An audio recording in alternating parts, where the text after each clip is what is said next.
குருவே துணை. இப்போ நம்ம எதை பற்றி பார்க்க போகிறோம் அப்படின்னா, இன்றைக்கி வந்து மிருகசீரிஷ நட்சத்திரம்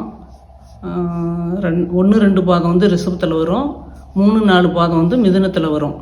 இந்த நட்சத்திரத்தை பற்றி தான் இப்போ பார்க்க போகிறோம். இந்த நட்சத்திரம் உள்ளவங்க வந்து கொஞ்சம் கடுமையாக, இது செவ்வாயின் நட்சத்திரம், அதனால் கொஞ்சம் கடுமையாக பேசினாலும் உங்ககிட்ட வந்து உண்மைத்தன்மை அதிகமாக இருக்கும். அதுக்கு தகுந்த மாதிரி தான் நீங்கள் நடந்துக்குவீங்க. ஏன்னா செவ்வாய் வந்து எதுலேயுமே கரெக்டாக இருக்கக்கூடிய கிரகம், அதனால் அந்த மாதிரி இருப்பீங்க. உங்கள் குணநலன்கள், ஆனால் செயல்பாடுகள் வந்து உங்களுக்கு வந்து வேகமாக எதையும் செயல்படக்கூடியவங்க, துடிதுடிப்பானவங்க, சுறுசுறுப்பானவங்க, அந்த மாதிரி உள்ளவங்க செவ்வாயோட காரங்க.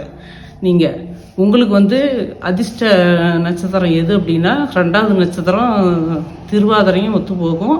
அதேமாரி 8வது நட்சத்திரம் வந்து உங்களுக்கு வந்து உத்திர நட்சத்திரம். இந்த உத்திர நட்சத்திரம் வந்து உங்களுக்கு செவ்வாய்க்கு வந்து இது நட்பு கிரகம், சூரியனோட நட்சத்திரம். உத்திரம், உத்திராடம், கிருத்திகை, இந்த 3மே வந்து உங்களுக்கு செட் ஆகும். அதே மாதிரி குருவோட நட்சத்திரம் வந்து புனர்பூசம், விசாகம், பூரட்டாதி, இந்த 3 நட்சத்திரமும் உங்களுக்கு நட்பு நட்சத்திரம். இந்த நட்சத்திரத்தன்னைக்கு நீங்கள் எல்லா நல்ல காரியங்களும் நீங்கள் செய்யலாம்.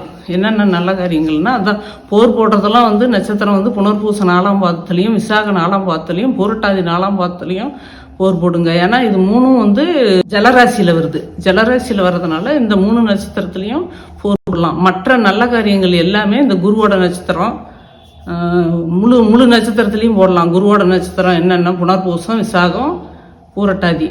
அதே மாதிரி சூரியனோட நட்சத்திரம் உத்திரம், உத்திராடம், கிருத்திகை, இந்த 3 நட்சத்திரத்துலேயும் பண்ணலாம். மிருகசீரிஷ நட்சத்திரத்துக்காரங்களுக்கு எந்த குறைபாடும் இல்லாத எல்லா சுகபோகங்களும் கிடைக்கும். ஏன் அப்படின்னா, நீங்கள் தான் எதாக இருந்தாலும் சுறுசுறுப்பாகவே இருக்கக்கூடியவங்க, அதனால் உங்களுக்கு எல்லாமே கிடைக்கும். வாழ்க, வாழ்த்துக்கள்.